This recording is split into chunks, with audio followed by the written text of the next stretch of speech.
Señores, buenas noches. Esto es Luis Novarecio Entrevista. En un instante va a ser un gusto volverlo a recibir aquí en nuestro espacio a Pacho O'Donnell, historiador, dramaturgo, político y demás. La verdad que para mí es un gran placer encontrarme este rato y charlar de todo lo que está sucediendo, entre otras cosas de algo que quiero hacer mención. El día de ayer yo hice un comentario sobre dos actitudes del presidente electo y del presidente de ejercicio.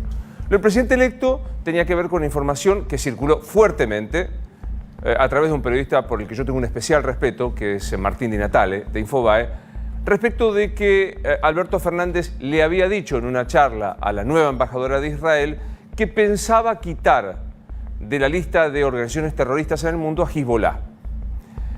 Hoy, de una fuente absolutamente indubitable, que no revelo porque no me lo autorizó, pero absolutamente indubitable, el sector que rodea al presidente electo, Alberto Fernández, negó terminantemente esto, dijo, no está en su agenda. La conversación, por lo que tengo entendido que pude reconstruir de los dos sectores, de la embajada y de la presidencia de Alberto Fernández, no se trató como tal. El presidente habría utilizado el giro, no está en mi agenda analizar el tema Hezbollah, y la nueva embajadora también bajó un poco el tono, lo cual me alegra. Y abre, y va a ser interesante conversarlo con Pacho en un segundo, la discusión de la política internacional de la Argentina, que ha sido errática y que ha pasado de... Ayer yo planteaba este tema, más allá de la convicción ideológica de cada uno de nosotros, la Argentina tiene la necesidad de sentarse a negociar con el Fondo Monetario Internacional. ¿Quién es el mayor accionista, el que tiene formal poder de veto en el Fondo Monetario? Estados Unidos. Por lo cual, el enojo del presidente con Estados Unidos, el enojo del presidente con Jair Bolsonaro, que tuvo declaraciones espantosas de Jair Bolsonaro, pero que no pueden resolverse en el terreno de lo personal, sino de los jefes de estados y de los intereses de un país, me parece que plantea una discusión. Y el otro, y me voy a tomar un par de minutos para hablar, el otro tema que yo ya mencioné, tuvo que ver con la aparición y derogación del protocolo de aplicación del aborto no punible en la República Argentina. Voy a intentar insistir con algo, más allá de que creo que vos sabés cuál es mi posición de hace muchísimo tiempo, posición que no involucra a este programa, no involucra a esta señal de noticias y mucho menos a la empresa en la de donde yo trabajo, que tiene la libertad de expresión para permitirme tener una posición totalmente contraria a lo que muchos opinan de este tema.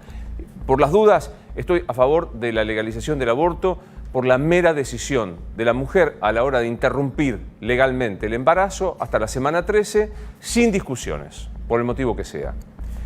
Dicho esto, que no está vigente de esta manera, hay un código penal viejo, 1921, en la República Argentina, que prevé dos causales de interrupción. Uno que es el grave peligro de salud de la mujer y el otro el caso de violación de una mujer mal redactado, con una coma mal traducida de un código extranjero que dice idiota o demente. Este tema ya se saldó en la República Argentina a través de una resolución de la Corte Suprema de Justicia, en el caso Fall, de no hace tantos años, que dijo, en el caso de una mujer violada, el caso de una mujer que corre riesgo de su vida, no hay que hacer ningún trámite administrativo, ni menos ir a la justicia. Debe ser aplicado la interrupción legal del embarazo. Problema, muchas provincias no lo aplican y están en flagrante contradicción con la ley y con la resolución de la Corte Suprema. Ayer el secretario de Salud de la Nación, Adolfo Rubinstein, publicó un protocolo que tiende, es muy largo, no te lo voy a contar, pero tiende a respetar el Código Penal, respetar el fallo Fall de la Corte Suprema y esencialmente respetar las recomendaciones de la Organización Mundial de la Salud, no del médico celeste o el médico verde, de la OMS, que dice cómo debe procederse, adecuándolo a las condiciones de capacidad que tenemos en la Argentina con las últimas reformas. Ustedes saben que antes la mayoría de edad era automática a partir de los 18 años y era como una cosa taxativa. Hoy hay capacidades progresivas. Lo que hizo Rubinstein es decir, adecuemos todo esto para que esté homogeneizado con las leyes argentinas. Lamentablemente, el gobierno de Mauricio Macri decidió hoy derogar este protocolo. Un dato, alguien podrá decir, ¿cómo es que el secretario de Salud saca una resolución por encima de su ministra? Porque desde que fue degradado el Ministerio de Salud, Salud depende de Stanley, el ministerio más grande de la historia argentina, más dinero, más competencia. Es difícil entender que una persona pueda saber de desarrollo, pueda saber de salud. O sea, bueno, esto pasó en la reforma Macri. Stanley dijo, se sobregiró, no fue la expresión, se sobrepasó en las atribuciones y fue derogado. Yo insisto, sea cual sea tu opinión sobre la legalización del aborto, yo creo que esta actitud del presidente Macri desnuda qué pensaba Macri sobre la salud pública de las mujeres y doy un paso más, qué piensa el presidente Macri de cómo es el ejercicio de la política en la República Argentina. Por lo primero, cuando Macri habilitó, entre comillas, porque el Congreso tiene facultad para hacerlo, pero habilitó el debate en el Congreso, una persona muy importante del PRO, y yo voy a respetar la reserva de las fuentes y el off que convinimos, pero muy importante, cuando yo estaba entusiasmado con que la Argentina se diera este debate en el siglo XXI, me dijo, ¿vos creés que este debate se da porque importa la cantidad de mujeres que se mueren en abortos clandestinos? No seas ingenuo. Y lo voy a citar textualmente. Y me dijo, importa un bledo las mujeres que se mueren. Hay un focus group que cuenta que el aborto es uno de los temas que más genera rispidez y contradicción, más grieta, y que ayuda a dos cosas: a dogmatizar, es el kirchnerismo, es el macrismo, o sea, esta cosa insólita de no pensar argumentos, sino denostar simplemente por estar en la vereda enfrente, y es una gran bomba de humo, cito textualmente a este funcionario, que nos va a entretener en este debate y no hablar de la situación económica, que en ese momento estaba complicada, había habido una devaluación, empezaba a aumentar los precios y demás. A mí me pareció increíble, pues yo sé que la política funciona de esta manera. Yo sé que muchas veces las estrategias políticas son poner algunos temas, azuzarlos, para que no se debatan de otros. Esto pasa acá, en Alemania y en cualquier lugar de las democracias que conocemos. Sin embargo, yo creo que hay 4 o 5 temas que no deberían ser sometidos a las reglas de la política mezquina, chiquita, de jugar al toma y daca o de jugar a te muestro esto para no hacerlo. Y uno es la vida de los seres humanos y particularmente en este hecho, la vida de las mujeres. Debatir el tema del aborto no es una cuestión ontológica, metafísica. Es ver si se evita que se mueran mujeres que en este momento, mientras yo estoy hablando, se siguen muriendo porque son pobres, porque no tienen dinero, porque no tienen acceso a la salud privada y a la clandestinidad segura.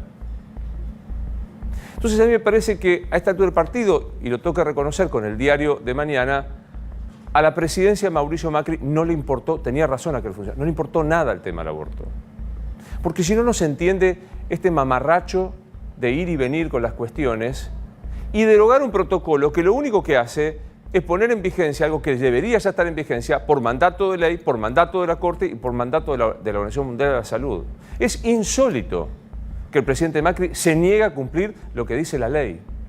No es verdad que Rubinstein amplía, como dijo Pinedo, qué pena escucharlo a Pinedo pedirle la renuncia a un funcionario porque no le gusta cómo piensa en materia de salud pública. Es muy grave, ¿eh? Que el presidente provisional del Senado haga valer sus convicciones religiosas por sobre la salud pública de una república laica es casi un decir de un teócrata conservador de las teocracias que existen en el mundo. Y para terminar, y no aburrirlo a Pacho que está allí escuchando, un dato más. Tengo la impresión que esto que pasó con el protocolo del aborto cuenta cabalmente cómo el macrismo piensa la política argentina. El aborto se puso en discusión porque las encuestas mostraban que era conveniente. Y el aborto se sacó de la discusión. ¿Se acuerdan de la campaña cuando el presidente besó pañuelos celestes? Buscaba el 3% de los votos de Gómez Centurión, que hizo su campaña solamente en contra del aborto. Bueno, se puso por razones estadísticas de focus group y de conveniencia del momento. Y se sacó para ver si podía tomar ese 3% de Gómez Centurión y llegar a la segunda vuelta. Es decir, la política respecto al aborto de la gestión Macri no fue de convencimiento, que podía haber sido en contra, o podría haber sido a favor. En realidad no fue ni a favor ni en contra, no se hicieron jugar valores personales, se hicieron jugar conveniencias estadísticas. Y me parece, y creo que esto representa lo que en muchos temas el macrismo ha hecho. No jugar desde la profundidad de lo que uno piensa, de lo que uno siente, de lo que uno cree en su ideología, y reivindico la palabra ideología, sino jugar al momentismo de la estadística. Y cuando uno juega al momentismo de la estadística, corre el riesgo, porque el momentismo es tan ágil, de que el momento de hoy sea bien distinto al de mañana y uno quede desdibujado sin saber quién es, qué piensa en serio, qué valores tiene, más allá de perder o no perder una elección. Jugar a la estadística, en cambio de jugar los principios personales, me parece una degradación de la política que creo en el tema del aborto representa buena parte de la gestión de Mauricio Macri. Lo recibo a Pacho O'Donnell. Mi querido amigo, perdón la perorata. No, por favor, muy gusto verlo interesante. otra vez, ¿eh? Muy interesante. Es un tema, ¿no? Además hay tantas paradojas, tantas consecuencias colaterales de la crisis que en este momento, por ejemplo, un dato es que se venden mucho menos profilácticos. Claro. Una cuestión económica, el profiláctico es muy caro. Es decir, que se están produciendo mucho más embarazos involuntarios a raíz del gobierno de quien está en contra de la legalización del aborto. Aparte digo, se está en contra de la legalización del aborto. Es una posición, podemos discutirla. Se está en contra de la enseñanza sexual integral en las escuelas. Digo, es muy difícil, o sea, la verdad que en realidad de lo que hay es una... Creo que fue Pino Solanas el que lo dijo en el Senado, un problema con el goce, con el deseo. Hay como un temor al deseo libre de cada uno de los ciudadanos. Muy interesante, sí, sí. Además la represión sexual sigue evidentemente vigente.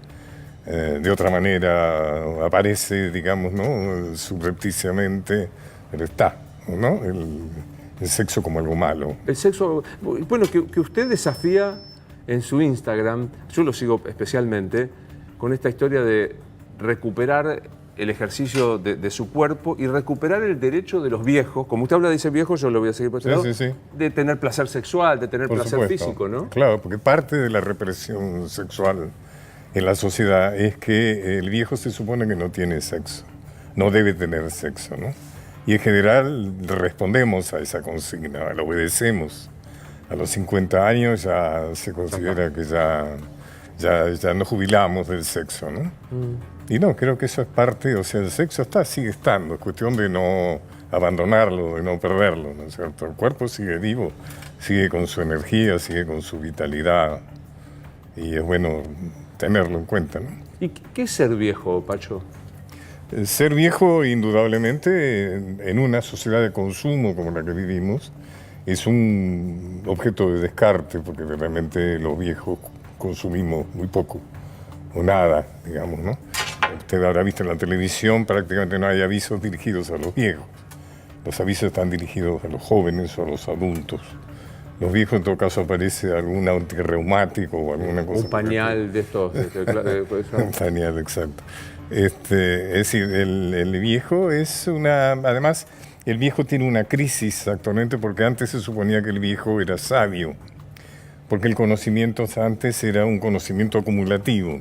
Es decir, mientras más viejo eras, más sabías, porque habías acumulado más conocimiento, más experiencia. Ahora un chico de 12 años sabe mucho más que yo de cosas que la sociedad privilegia y que yo no sé manejar los hashtags y digamos así, y el internet como maneja un chico de 12 años. O sea que el viejo ha perdido también en gran medida el rol social que se le adjudicaba. Y que sigue siendo, o sea, el viejo sigue siendo indudablemente un foco de sabiduría justamente por la experiencia, pero es algo que en este momento no se valoriza especialmente, ¿no? ¿Usted se siente viejo? Sí, me siento viejo en el sentido, lo que pasa es que, digamos, uno es viejo porque las cosas no funcionan tanto, uno ve un poco menos, oye menos, la erección no es tan enérgica como antes, a veces funcionan las ayudas, pero en otras veces no funcionan. Hay que tener cuidado con eso también, porque a veces el acto sexual, cuando uno no está en buen estado físico, por más que se ayude con el Viagra o con lo que sea, el acto sexual es un acto que necesita un cierto desempeño físico, ¿no? Y a veces eso puede ser, tiene muchas más consecuencias de las que se dice, de las que se cree. Claro. Pero Es que no se habla, también es un tema que no se habla porque es como un tabú y que debería hablarse más abiertamente, ¿no? Absolutamente. ¿Y cuándo usted dijo, cuándo se amigó? Pues yo que lo leo y que lo sigo, me parece que usted está amigado con el concepto de la vejez. O sea, Sí. ¿y cuándo se amigó? ¿O alguna vez se peleó? No, bueno, yo creo que el amigarse tiene que ver también con la resignación, ¿no es cierto? Creo que eso tiene que ver también con la relación que uno tiene con la muerte. Yo siempre he tenido mucha conciencia de la muerte. Mi recuerdo más antiguo, cuando tendría unos 4 años, es haber estado tirado en el piso, me acuerdo, debajo de una silla, llorando porque nos íbamos a morir. O sea, no sé por qué tuve esa conciencia. Y creo que el tener conciencia de la muerte es muy importante para vivir bien. Es decir, creo que la muerte es lo que le da sentido a la vida, lo que le tiene que dar sentido a la vida. Pero a la vez la muerte es la gran tragedia del ser humano. O sea, es un hecho imposible de asimilar en alguna medida. Fíjese que ¿cuáles son las grandes zonas del humano? La religión, la ciencia, el conocimiento, la filosofía, digamos. La religión es el consuelo de la muerte, es decir, la religión nos ofrece otras vidas. Me dice, no te preocupes por morirte porque hay otras vidas, ¿no? Nadie pudo comprobarlo, pero bueno, se supone que hay otras vidas. Nos hacen el enorme favor de decir, no, no te preocupes. La ciencia, el último concepto, el último propósito de la ciencia es la inmortalidad. O sea, la ciencia lo que apunta inevitablemente es hacernos inmortales. Ha logrado, en condiciones favorables, hacer que la vida se prolongue mucho, y algunos dicen que realmente se puede llegar a prolongar bastante más. Pero lo de la inmortalidad todavía no. Y la filosofía, el conocimiento, es tratar de explicarse este absurdo de una vida que termina con la muerte. Tan finita, Claro. tan breve. Eso, como diría Sartre, ¿no? Ese chispazo entre dos tinieblas, ¿no? Que lo grandioso es que hay que darle sentido a eso. O sea, el personaje de Shakespeare dice, el destino baraja las cartas, pero nosotros somos los que jugamos. Es decir, hay cosas que uno está muy condicionado, su clase social, su ideología, el lugar donde vive, donde nace, etcétera, etcétera. Pero hay un pedacito que depende de nosotros. Ese pedacito es lo que podemos hacer de nuestra vida. Algo glorioso, como el caso, por ejemplo, de Favaloro como médico, o algo miserable como el de este otro médico que acosaba a niños en el hospital, ¿no es cierto? Ahora, me gusta porque yo lo cito siempre a Sartre y a Burro, pero ya que lo trajo usted, me siento habilitado. Esta cosa de, que usted lo decía, que antes que ser pesimista por la finitud de la vida, Sartre postula un optimismo del hacer, de perseguir el deseo. Absolutamente. Sí, sí, o sea, esta es la vida que tenemos. Esta es la única vida de la cual estamos seguros. Lo demás, bueno, Todo lo otro veremos. veremos. O sea, hagamos de esto algo que realmente vale la pena. A mí me parece que lo dramático es que del último momento, en el último minuto de nuestra vida, nos demos cuenta que hemos vivido pensando lo que otros quisieron que pensáramos o haciendo lo que otros quisieron que hiciéramos. Es decir, eso es muy frecuente, es muy fácil. En esta vida actual, todo está programado para que uno no entre en contacto con su propio deseo. Uno desea lo que otros desean que uno desee. Es decir, hablábamos recién de una sociedad de consumo. Está todo preparado para que uno desee consumir. Porque si dejáramos de consumir, esta sociedad no existiría más. Se derrumbaría. Esta sociedad está basada en el deseo de tener, en el deseo de consumir. Que no es un deseo propio. Es decir, es el deseo que la sociedad necesita que deseemos. Para que Parece un juego de funcione. palabras. No, pero esto es total. Pero o sea que un trabajo muy específico, muy importante que podamos hacer, aunque es muy difícil, es tratar de detectar cuál es nuestro verdadero deseo, qué es lo que realmente queremos. ¿Y cómo le fue? ¿Cómo le está yendo en esta pelea de no claudicar ante el deseo que la sociedad quiere que usted desee y su deseo verdadero? Bueno, yo no soy un ejemplo, digamos, me siento una persona muy, muy fallida, pero sí hay un esfuerzo en ese sentido, ¿no? ¿Se siente fallido? Sí, no me parezco, no me siento una persona especialmente elogiable ni nada. Me parece que sí que soy. A veces me ha preguntado el epitafio, ¿no? Y entonces yo me imagino un epitafio que diga: aquí yace alguien que buscó, no encontró, pero buscó, ¿no? Así creo que esa idea de buscar, o sea, me parece importante, pero no es fácil. Ahora, en la última vez que nos vimos, usted me preguntaba por qué hago tantas cosas, teatro, inclusive cuando usted me anunció. Y creo que tiene que ver con algo de eso, tratar de ser bastante leal con aquello que me hace feliz, o por lo menos que me hace sentir yo mismo. O sea, que estoy en contacto conmigo, ¿no? O sea, bueno, este soy yo y hago esto. ¿Y hoy qué busca? Lo que busco es eso, ¿no? La felicidad. O sea, más que la felicidad entendida no como la alegría, sino la idea de que uno está haciendo aquello que uno siente que realmente tiene que ver profundamente con uno. Inclusive, en una parte importante de la felicidad es superar los problemas. A mí me hace muy feliz superar los problemas que la vida me plantea. Eso creo que son momentos de mucha felicidad. En nuestra cultura, en nuestra historia, en lo personal, y perdón la pedantería de hablar en primera persona del singular, yo me reprocho el excesivo apego por el apolíneo, por lo apolíneo, por lo deber ser, y no por lo dionisíaco. Sí, claro. ¿Cómo se lleva usted con el deber ser lo que se espera de usted y su verdadero deseo o el placer? No, yo trato de estar en contacto con mi deseo, entendiendo lo dionisíaco, no solamente el alcohol o digamos, la farra, digamos, ¿no? Sino entendiendo el estar en contacto con el deseo. Lo apolíneo sería realmente algo que tiene mucho que ver con lo correcto, ¿no? Hacer lo que se supone que uno tiene que hacer. Y hacer lo que se supone que uno tiene que hacer es muy aburrido. Muy. O sea, no conmueve, no dinamiza. Es terrible el drama, digamos, de alguien que se sienta en un escritorio y pasa atrás de ese escritorio toda la vida, con muchos pretextos, porque siempre uno tiene pretextos para no apostar a su sueño, porque ahí está comprometido el sueño, todos tenemos un sueño. Y es muy difícil cumplir ese sueño, porque uno tiene que transgredir cosas, tiene que renunciar, tiene que enfrentar, tiene que volverse raro, digamos, digamos, la sociedad no está preparada para que uno cumpla con su sueño. Los verdaderos sueños generalmente son transgresivos, ¿no? Y en ese sentido, digamos, creo que uno tiene que tener el coraje de jugarse por su sueño. Por supuesto, no estamos hablando de gente que realmente apenas puede subsistir. No puede elegir. O sea, sí, claro. que no puede elegir. Sí, o sea, la única elección posible es la subsistencia. Claro, estamos hablando de... Sí, estamos hablando de alguien que ha podido resolver...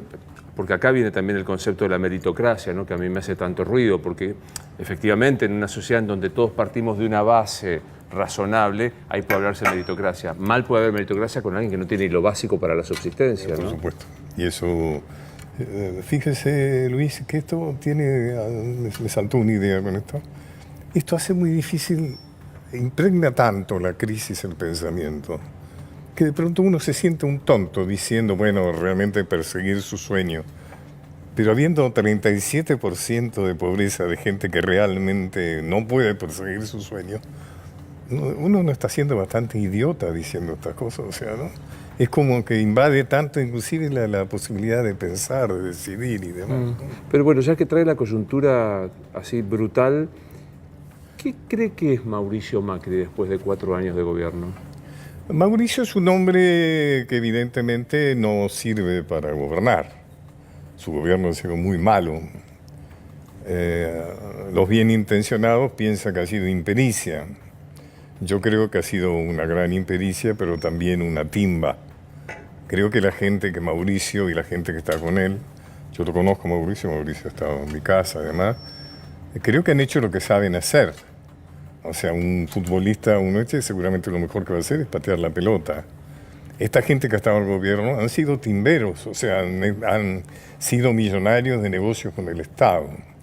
Han sabido explotar todas las facilidades financieras que les ha ofrecido la historia argentina. Y de pronto se encontraron con que tenían el Estado en sus manos. Y ellos determinaban la timba. Es decir, yo creo que han hecho lo que sabían hacer lamentablemente para el país y han hecho de su país una gran timba. En este momento, con Argentina, con los intereses que tiene más, es una gran timba. O sea, no nos engañemos, hay gente que en este momento está ganando fortunas diariamente sabiendo entre el ELIC y el dólar. Tasa, Uno no entiende, sí, no, que uno no nosotros entiende nada, claro. pero hay gente que entiende muy bien eso. Y bueno, la enorme mayoría está en la miseria y por ahí algunos que están ganando muchísima plata. O sea, usted dice, no pifiaron. No es que tuvieron... Yo creo que hicieron... no tienen escrúpulos.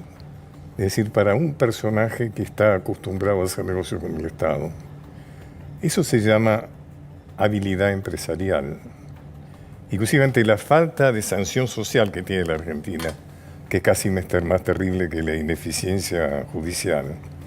Y es decir, que de pronto sabemos que un empresario ha cometido un terrible negociado, pero luego lo vemos fotografiado en las revistas de sociedad y demás. Digamos, tradicionalmente ese tipo de negocios son vividos como algo normal. O sea, yo me pregunto, ¿Duhovne dormirá tranquilo? Y sí, debe dormir tranquilísimo, no debe tener ningún problema. Supongamos que haya sido impericia. La impericia no es judiciable, no debe castigarse la impericia. Hay gente que realmente ocupa cargos muy importantes y no tienen capacidad para ocuparla. Esa gente no debería ser realmente pedirle explicaciones, o sea, pedirle... Ahora, me quedo pensando en algo muy particular, Pacho, porque usted dice, hay timba, hay falta de escrúpulos, dijo usted en un momento, pero si hay alguien que deliberadamente o por impericia y viendo el resultado sostiene un modelo que lleva a 40% de pobreza, 55% de inflación, un pibe de cada dos de 16 años pobre. Terrible. Es mala gente, cuanto menos, para decirlo televisivamente. Yo creo que, ya le digo, el problema es que muchas de estas cosas que le hacen están justificadas socialmente. O sea, fíjese que Duhovne aumentó creo que un 15 o 16%, ¿no? En los últimos años sus bienes. O sea que ha sido siendo un hábil empresario.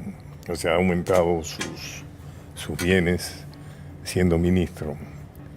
Macri también aumentó su patrimonio.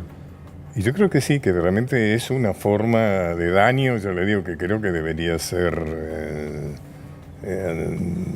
juzgado. O sea, realmente no se puede hacer tanto daño y luego irse. Notable que se va con un 40% de votos, ¿no? ¿Y eso cómo lo explica? Y es difícil de explicar, ¿no? Yo creo que ahí funciona, bueno, algo que hablamos, la capacidad que tiene los medios de construir ideas, de construir convicciones que de alguna manera hacen que uno vote en contra de su propio interés, ¿no?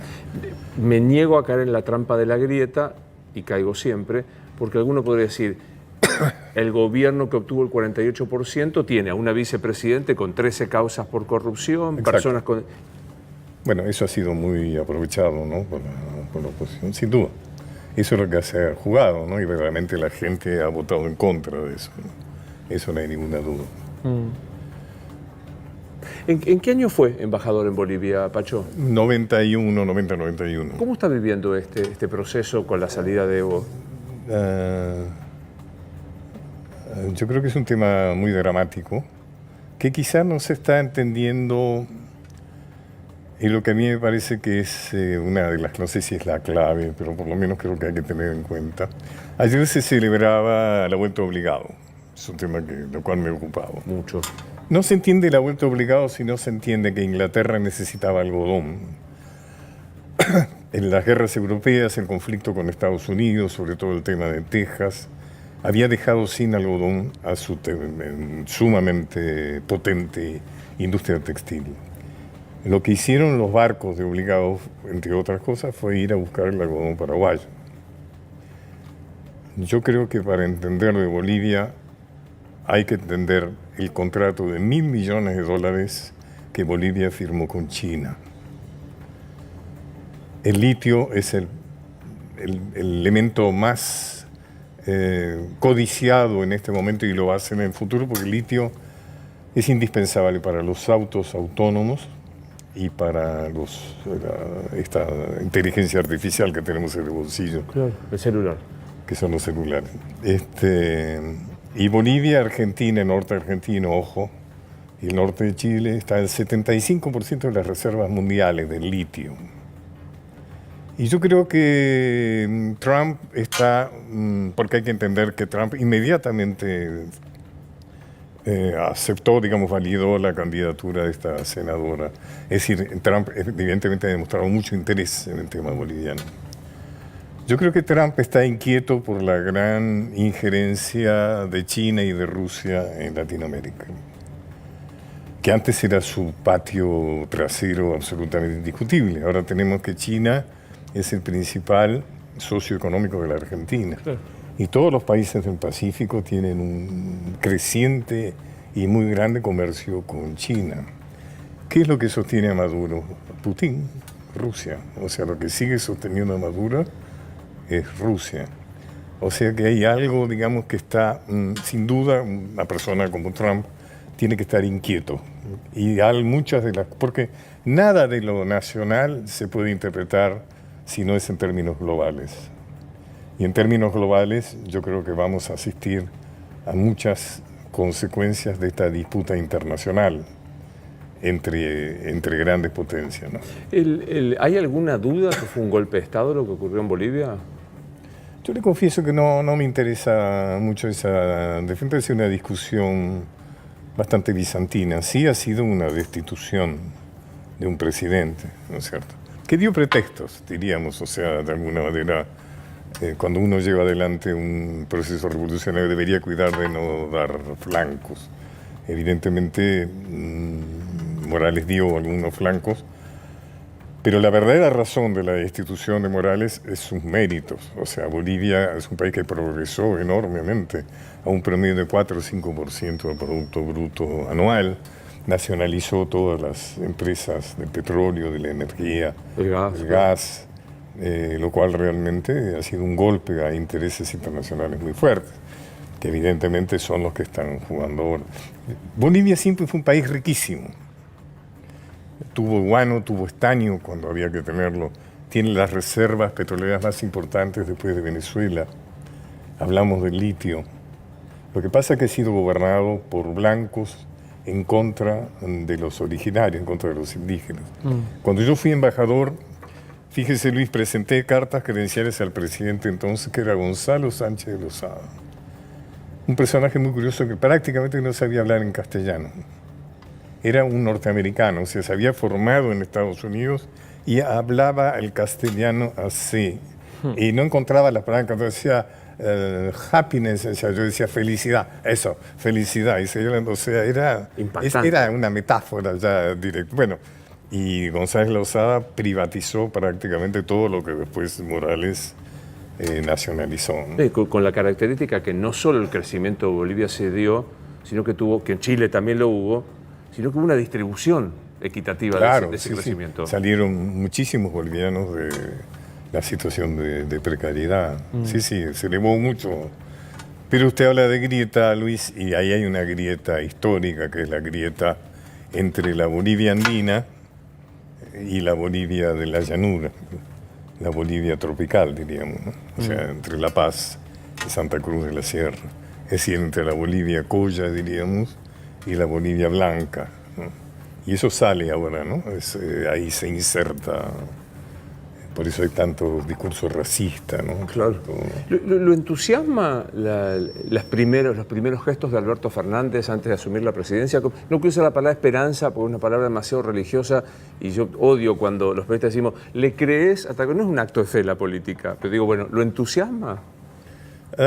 Yo lo conozco bastante, Alberto Fernández, porque hemos sido diputados en Buenos Aires simultáneamente.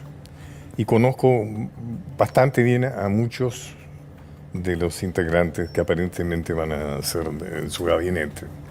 Es una buena persona, un tipo inteligente, formado. Creo que está dando muestras de energía, ¿no? Algunos consideran que excesiva. Yo pienso que él tiene necesidad de hacer gestos, ¿no?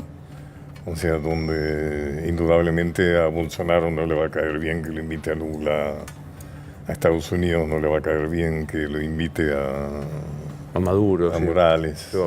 A Morales. Al Papa no le va a caer bien, digamos, que fomente el tema del aborto. Y esto de ley polaca, que se imagino que es falso, no puede ser verdadero. Ya sería también un problema con Israel. Claro. Sería un poco demasiado problema. Pero yo tengo confianza de que lo va a hacer bien. Creo que ha demostrado, partiendo de una posición muy difícil como partido, creo que ha demostrado independencia, ha demostrado seguridad. Lo trae acá la figura del Papa, que sigue siendo analizado de la manera bien argentina, sin tener en cuenta la dimensión mundial que tiene. ¿Cómo reacciona frente a esto? Que esta cosa, el análisis del prisma argentino de una figura ya mundial como Bergoglio. ¿Sabe, Luis, que antes que eso me pasa algo con el Papa, que va a hacer cosas? No puedo creer que un tipo como Bergoglio, a quien yo lo conocí, un tipo llano, es inteligente, con mucha conciencia social, se disfrace como se disfraza.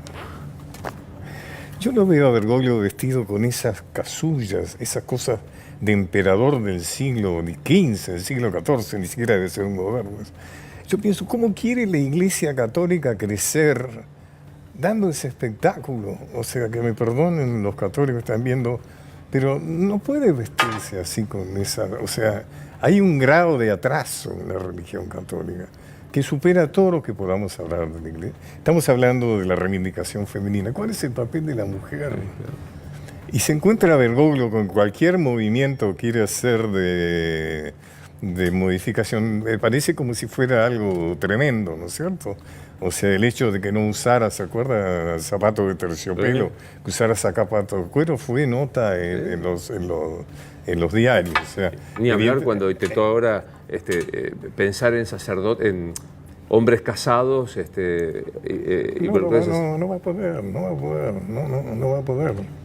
no va a poder. Y fíjese, ¿no es cierto?, la encuesta que acaba de publicarse de la disminución del catolicismo en la Argentina y el crecimiento de las iglesias evangélicas.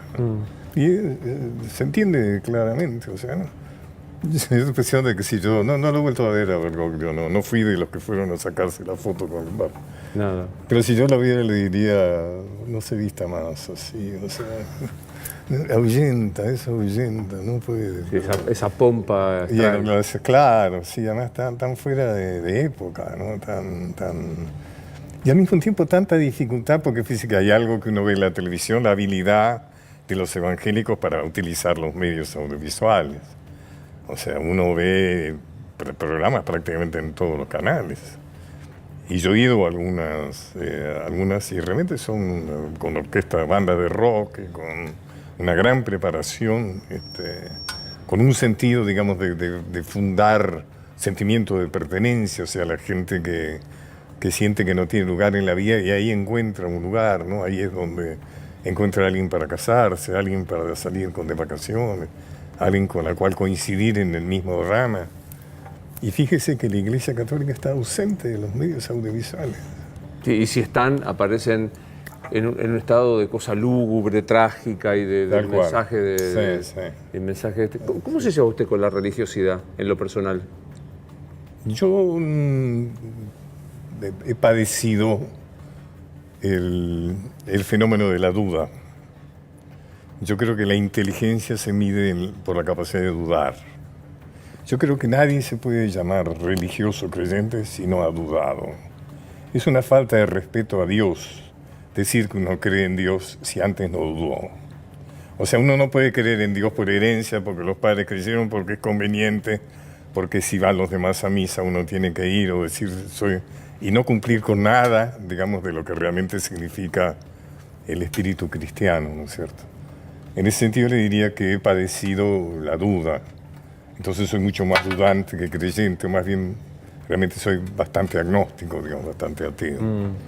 Lo cual sirve, tomando lo que hablamos antes, para saber que esta es la vida en la cual uno tiene que sacarle todo el provecho que tiene. Me quedé pensando en la duda y es cierto. Y por lo menos de las religiones monoteístas, salvo el judaísmo, en donde la duda es un valor. Claro. Sí, es cierto. Es se incentiva. Claro, el cristianismo y el Islam es una herejía, la duda. Ahora, me quedo pensando en lo que dijo al comienzo. Si las explicaciones o el marco de acompañamiento para la existencia tan breve es la filosofía, es la religión o es la ciencia, descarto la ciencia en su caso.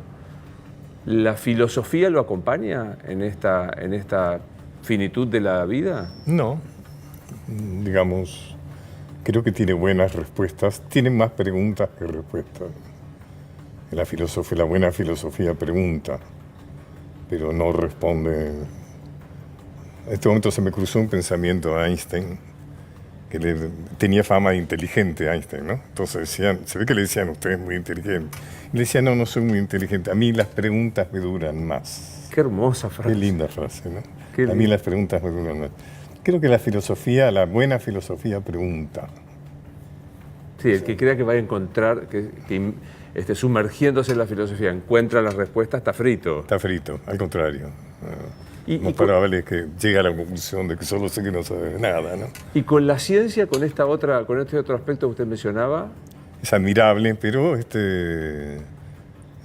la ciencia es temible, ¿no es cierto? O sea que en estos momentos, fíjese que la diferencia quizá mayor entre el modernismo y el posmodernismo es que el modernismo tenía mucha confianza en la ciencia. Tenía esperanza, si podemos usar la palabra. Pensaba que gracias a la ciencia íbamos a vivir más tiempo, iba a haber menos enfermedades, íbamos a trabajar menos. O sea, había todo una... Pero el posmodernismo ha comprendido que la ciencia es peligrosa. Es peligrosa. Lo dije ya alguna vez, pero... por ejemplo, hace un tiempito me enteré que Cambiaso, el polista, mire usted qué tema traigo, jugó una final en Palermo con 7 yeguas clonadas. Él tenía una yegua que parece que era maravillosa, llamada cuartetera. Y entonces jugó con 7 cuarteteras.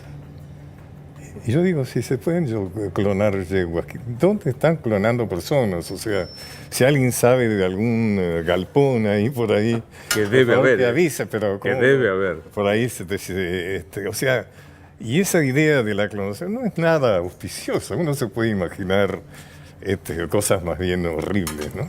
Y lo mismo pasa con todo el tema de las armas, el armamento. Claro, pero pensando en esto que usted también decía al comienzo, la prolongación de la vida gracias a la ciencia, que es un hecho objetivo y demás, ¿lo entusiasma o lo pone borgiano dándole una sensación de tragedia? Esta cosa sería horrible ser inmortales. No, creo que ser inmortales cambiaría bastante. A mí no me desagradaría ser inmortal. ¿No? En principio, no sé, uno podría decir, bueno, hasta acá soy abogado, ahora voy a ser... Ahora tiro la chancleta. Claro. Bueno, mira, hasta aquí estamos casados, de aquí en adelante vamos a... No, estoy diciendo más en broma. No me puedo imaginar la inmortalidad. Me resulta mucho más útil saber que me voy a morir, que nos vamos a morir todos y que hay que estar preparado. Hay que tener todo el tiempo presente que uno se va a morir, porque eso es lo que a uno le permite vivir. Fíjese, Luis, que vivimos tan en condición de negar la muerte, estamos tan estúpidamente convencidos de nuestra inmortalidad, que ni siquiera le decimos te quiero a quien queremos. Yo diría, si usted quiere a alguien, dígaselo. No es cierto que hay todo el tiempo que usted quiere. Dígaselo hoy, vaya, si usted quiere a alguien, vaya y dígaselo hoy. A su mamá, a su esposa, a sus hijos. No dé por obvio que lo quiere, dígaselo hoy porque no sabe si mañana vamos a estar. Y eso es uno de los mecanismos de la negación. Y de la soberbia, ¿no? Porque claro. Sí. Qué soberbio que somos. No me voy a morir. Mañana le digo que... Mañana le digo, sí, mañana, sí. No sé, él lo sabe, él sabe que lo quiero, ¿no? Ah, mire, tuve una tenida con amigos de los que valen respecto de ser estrategas en el amor. Cosa que me negaba. ¿Cómo voy a ser estratega en el amor? ¿Cómo voy a dosificar, decir te quiero? Si yo te quiero un montón, ¿qué tengo que decir? Que te quiero un poco porque por las dudas que si yo te quiero un montón, vos te... ¿Cómo se maneja con la estrategia del amor, Pacho? Yo le pediría qué es el amor, le preguntaría. Y yo el otro día pensé, me había pasado algo bueno y estaba muy apurado en volver a casa para contárselo a mi esposa, a quien la amo profundamente. Y pensé, eso debe ser el amor, tener a alguien a quien contarle las cosas de uno y que al otro le interesen. Creo que la máxima soledad es no tener a quien contarle cosas de uno y que le interesen. Esa es la terrible soledad. No creo en la estrategia del amor. Creo que el amor, no sé, me resulta un poco raro. O sea, no sé, es posible que uno tenga que tener gestos, ¿no? O sea, que de pronto se dé cuenta a lo mejor que hace un tiempito que no le dice te quiero y Claro. sería bueno decírselo, pero no sé muy bien cómo es eso de la estrategia. Porque ahora hay una expresión que uso mucho que me resulta divertida, que es no hay que ser intenso. Veo que la gente dice, no seas intenso. Y me parece increíble. No, pero me quedo pensando en qué es el amor. No me puedo acordar quién me lo dijo los otros días. Me dice, yo sé qué es el amor cuando me levanto a la mañana y pienso quién es la persona que me resulta casi imprescindible. Y cuando Claro. reitero que es tal, me doy cuenta que estoy enamorado. Y me pareció lindo Está eso. bueno, sí, claro. Eso es, o sea, además el amor es la fantasía de la completud. O sea, nacemos incompletos, ¿no? Y entonces toda la vida, o sea, la esencia del ser humano es la insatisfacción. Toda la vida nos pasamos buscando algo que nos complete, que nos haga. El amor es lo más parecido a eso, ¿no? Por eso también el riesgo del enamoramiento que después revela que en último... Porque todo lo que uno encuentra en el fondo no es lo que buscaba. O sea, también el enamoramiento es el momento en que uno siente que encontró lo que buscaba, pero después las cosas revelan... O sea, todo lo que hacemos es una búsqueda incompleta y fracasada. O sea, si nos anotamos en un curso, si hacemos esto, si nos casamos, todo es buscar algo, pero afortunadamente, como nunca encontramos en el fondo lo que buscamos, seguimos moviéndonos. O sea, la causa, digamos, el motor de la vida es encontrar. Y nunca, bueno, yo le hablé del epitafio, ¿no? Claro. Aquí alguien que buscó, no encontró, pero buscó. Eso es el epitafio universal, diríamos. Y me atrevo a decir que está muy vinculado con algo que usted señaló como central, que es la curiosidad. Pues la búsqueda está movida por la curiosidad, por la necesidad de... Por la insatisfacción. Eso es lo que genera el deseo, ¿no es cierto? El deseo es lo que nos mueve. El deseo, usted desea estar acá, a usted le gusta su profesión. Bueno, y también yo vine con mucho gusto, pensé estar acá, después. Pero después vamos a seguir deseando, porque en última instancia, si yo lograra decirle a usted lo que realmente le quiero decir, no hablaríamos más. Pero como nunca logramos lo que realmente buscamos, seguimos moviéndonos hasta el final, ¿no es cierto? El amor, superada esa etapa de enamoramiento, es una construcción casi artesanal, es de orfebre, ¿no? Sí, claro. Sí, es algo que uno tiene que cuidar enormemente. Es algo maravilloso que uno lo tiene que cuidar. Uno no puede no puede arriesgarlo para el riesgo, ¿no? No puede arriesgarlo. O sea, no. Es algo que uno tiene que cuidar con muchísima dedicación, mucha suavidad. Bueno, el premio es alto, ¿no? O sea, el premio es alto. Vale la pena. Ahora, es cierto que el amor no tiene por qué durar. No es siempre. condición, no es condición. Puede, pero no es condición. No, para nada. Si no soy indiscreto, ¿cuánto hace que le dura el amor por su esposa? 30 y pico de años. Soy divorciado, vuelto a casar, ¿no? Sí. No es poco. No, que estoy encantado. El amor tiene que ver cuando uno ha terminado el día y vuelve a su casa y ver si uno realmente le gusta volver a su casa o no. Esa es una buena prueba. Tengo ganas de volver a casa. Me voy a llevar las dos. La de mi amiga, que me dijo, cuando se levanta, piensa, Sí. y la de volver a casa, y son dos buenos momentos para saber si uno está enamorado. Claro, si no está bien, sí. Le agradezco, pues fue casi una sesión de análisis, Pacho. De mía. No. Sí, yo he confesado cosas inconfesables. Quiero decirle, de verdad que es un placer enorme recibirlo. Me encanta Para que haya mí venido. es también conversar con usted. Y hemos encantado que no habláramos del elix y de tazas, esas cosas que no sirven, son palabras que no sirven para el amor, para la vida, no sirven para crecer. Estamos intoxicados de esas palabras, ¿no? Se nos ha llenado el discurso social de esas palabras.